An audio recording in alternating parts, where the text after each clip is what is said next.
सबसे पहली खबर आपको उत्तर प्रदेश से ही दे दूँ। दरअसल अभी 15 अगस्त को आपने भी 15 अगस्त सेलिब्रेट किया होगा। बहुत सारे स्कूलों में, बहुत सारे मदरसों में 15 अगस्त सेलिब्रेट किया जाता है। बिकॉज 15 अगस्त को हमारा देश आज़ाद हुआ था। 15 अगस्त को हमारा देश अंग्रेजों के हाथों से हमारे हाथों में आया था। ये बात आपको बाखूबी पता होगी। फिलहाल उत्तर प्रदेश के गोंडा जिले के अंदर एक कॉलेज है, नॉलेज बीम एकेडमी। इस कॉलेज के अंदर स्वतंत्र दिवस एक अजीब तरीके से आयोजित किया गया है। दरअसल यहाँ पर हुआ क्या, बहुत सारी लड़कियों ने बुर्का पहनकर, बहुत सारी लड़कियों ने नकाब पहनकर स्कूल के अंदर 15 अगस्त को सेलिब्रेट करते हुए डांस किया। अब अगर आपको यहाँ पर ये बात बहुत नॉर्मल से लग रही हो कि इसमें ज़्यादा बड़ी बात क्या है, बुर्का ही तो पहना हुआ था, तो बात असल में इतनी सीधी नहीं है। ये बुर्का पहनने वाली जो आपको स्क्रीन पर नज़र आ रही है ना, ये कोई मुसलमान नहीं थी, बल्कि ये हिंदू थी। और कहीं ना कहीं बुर्का पहनकर इनका ये डांस करना मुस्लिम धर्म की आस्था को ठेस पहुंचाने तक का दम रखता है। फिलहाल जब ये मामला पूरी तरह गर्मा गया, सोशल मीडिया पर ये वीडियो बहुत ज़्यादा वायरल हुआ, तो शिक्षा विभाग ने इस स्कूल की जांच की। जांच के बाद पता चला कि ये स्कूल भी गैर मान्यता था, यानी सरकार की तरफ से इस स्कूल को कोई मान्यता नहीं दी गई थी। उसके बाद ये स्कूल को चला रहे थे। फिलहाल की रिपोर्ट ये है कि इस घटना के बाद इस स्कूल को सीज कर दिया गया और जो इसके अंदर छात्र छात्राएं वगैरह पढ़ रहे थे उनको कहा गया है कि तुम अब दूसरे स्कूल में एडमिशन ले लो, यहाँ से अब तुम चले जाओ। स्कूल पूरी तरह सीज हो गया। फिलहाल स्कूल के प्रबंधन श्री कृष्ण वगैरह इनका कुछ नाम है, ये कह रही है कि अगर मेरे इस काम से 15 अगस्त को इस तरीके से सेलिब्रेट करने से किसी मुसलमान भाई की आस्था को ठेस पहुंची हो तो मैं माफ़ी मांगता हूं। और माफ़ी एक बार नहीं, दो बार नहीं कह रहे, मैं करोड़ों बार माफ़ी मांगता हूं और आगे से मैं कभी भी ऐसा काम नहीं करूंगा। आप इनकी सफाई देने को सुनिएगा। प्रबंधक राम सुरेश भैया, नॉलेज बीम एकेडमी और सानी बुजुर्ग गोंडा से मेरे विद्यालय का एक वीडियो वायरल हो रहा है जो स्वतंत्रता दिवस के प्रोग्राम पर हुआ था। उसमें कुछ लड़कियों ने नकाब पहनकर डांस किया है, जिसमें कोई मुस्लिम बच्ची नहीं है, केवल उसमें सारी की सारी हिंदू लड़कियां हैं। और इससे अगर किसी समुदाय को ठेस पहुंच रहा है, किसी मुस्लिम भाई को या किसी अन्य समुदाय को दुख या तकलीफ हो रही है, तो उसके लिए मैं क्षमा मांगता हूं। मेरा उद्देश्य केवल मनोरंजन का था, उन बच्चियों का उद्देश्य केवल मनोरंजन का था, किसी समुदाय विशेष को ठेस पहुंचाना नहीं था।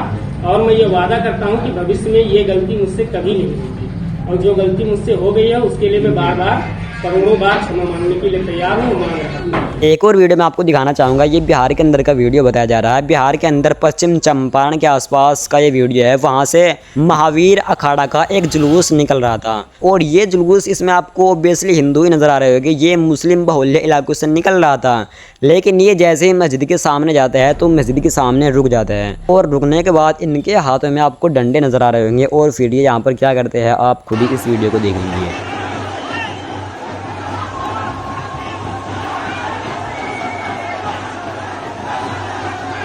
बिहार की सरकार से अपील करना चाहूँगा कि बेहतर होगा आप इस मैटर पर ध्यान दीजिए।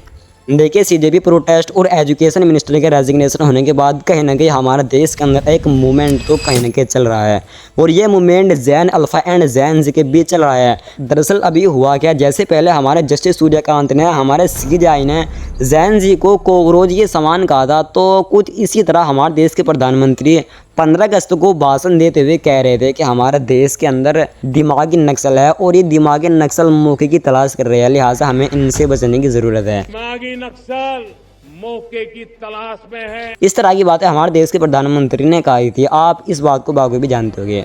तो अब हुआ क्या, हमारे देश के प्रधानमंत्री ने जैसे ही दिमागी नक्सल अपने जुबान से निकाला तो जैन जी ने दिमागी नक्सल खुद को ही मान लिया और कोकरोच जनता पार्टी की तरह एक और नई पार्टी बन गई जिसका नाम रखा दिमागी नक्सल पार्टी। आप यकीन नहीं मानना कि अप्रोक्सीमेटली कुछ ही घंटों में इस पार्टी की तकरीबन 501 के यानी कि 5 लाख प्लस फॉलोवर्स अब तक हो चुके हैं जब मैं इस वीडियो को रिकॉर्ड कर रहा हूँ। और जब तक आप इस वीडियो को देखिए हो सकता है ये फॉलोवर्स और भी ज़्यादा बढ़ जाए। तो कहीं ना कहीं एक बात तो क्लियर है, हमारे देश के युवाओं के अंदर एक मूवमेंट सा पैदा तो हो रहा है। सीजेपी प्रोटेस्ट के बाद हमने बहुत सारी वीडियोज ऐसी देखी और अब भी इस तरह की वीडियोज लगातार आती रहती है, इंस्टाग्राम पर भी, सोशल मीडिया प्लेटफॉर्म एक्स पर भी, जिसमें छोटे छोटे बच्चे भी और बड़े बड़े जैन जी भी जिनके स्कूल कॉलेज में किसी भी तरह की कोई प्रॉब्लम है, चाहे फिर उनके स्कूल में गेट वगैरह ना हो, छत वगैरह ना हो, या और खाना वगैरह की, पानी वगैरह की जितनी भी दिक्कतें हैं उनको लगातार सोशल मीडिया पर डाली जा रही है। और एक के बाद एक इस तरह की वीडियोस आ रही है। कहीं स्कूलों के अंदर के हालात दिखाए जा रहे हैं, कहीं उनके अगर घर के बाहर सड़क नहीं है तो उसको दिखाया जा रहा है। एजुकेशन सेक्टर और दूसरे सेक्टर्स की छोटी छोटी कमियां लगातार सोशल मीडिया पर डाली जा रही है। तो कहीं ना कहीं देश के अंदर एक छोटा सा मूवमेंट तो सोशल मीडिया पर चल रहा है। एक और जानकारी मैं आपके लिए बता दूं, हमारे देश के अंदर जानते हो युवाओं की कितनी आबादी है? अप्रोक्सीमेटली हमारे देश के अंदर 65% युवा है, तकरीबन 35 साल के आसपास। तो किसी भी देश के अंदर इतने ज़्यादा जनसंख्या युवाओं की होनी, ये कोई छोटी मोटी बात नहीं, ये बहुत बड़ी बात है। ये हमारे लिए प्राउड की बात है।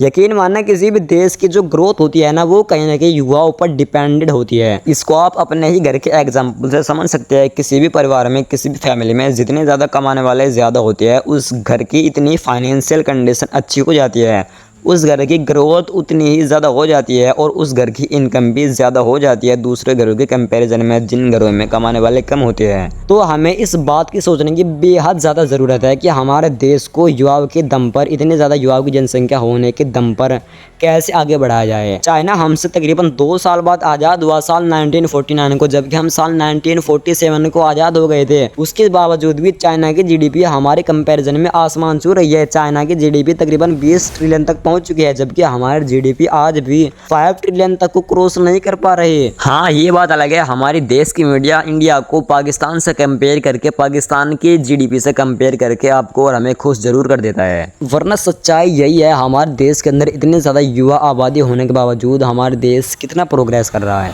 अगली खबर कोलकाता से है। दरअसल कोलकाता के अंदर लाउड स्पीकर को मस्जिदों से हटाने की मांग की जा रही थी। मस्जिदों से लाउड स्पीकर हटाने के लिए कोर्ट में याचिका भी दायर की गई थी। फिलहाल कोलकाता के हाईकोर्ट ने इस याचिका को पूरी तरह खारिज कर दिया। कोलकाता के हाईकोर्ट ने कहा कि ध्वनि प्रदूषण और तय गाइडलाइंस के नियमों का पालन करते हुए माइक्रोफोन और लाउड स्पीकर के इस्तेमाल की इजाज़त कानून के दायरे में आती है, इसलिए मस्जिदों से लाउड स्पीकर नहीं हटाए जाएंगे। अगली खबर उत्तराखंड से है। उत्तराखंड के अंदर एक शहर है उधम सिंह नगर।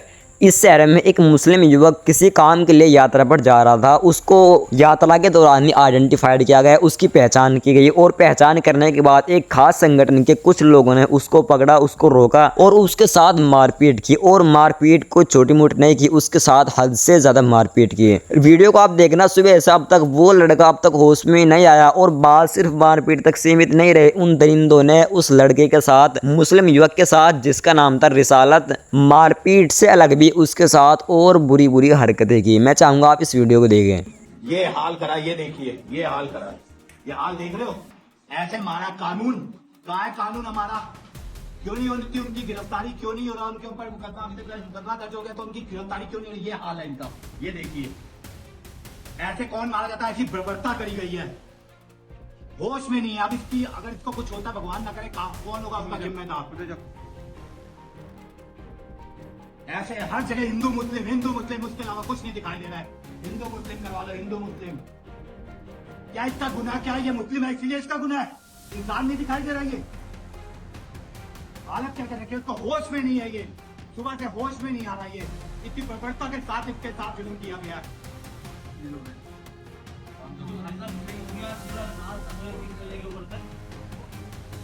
24 घंटे के अंदर अंदर उनके खिलाफ कार्रवाई हो, उसके गिरफ्तारी हो और सख्त से सख्त सजा मिलेगी। दोबारा कोई भी ऐसे कानून अपने हाथ में 4 बार पूछे कि वो लोग क्या कर रहे हैं। इंसान को इंसान नहीं समझ रहे, इंसान को इंसान की भी कुछ कीमत है। उनके मॉम डैड से पूछो, उसकी माँ से पूछो क्या बीत रही है उसके परिवार के ऊपर।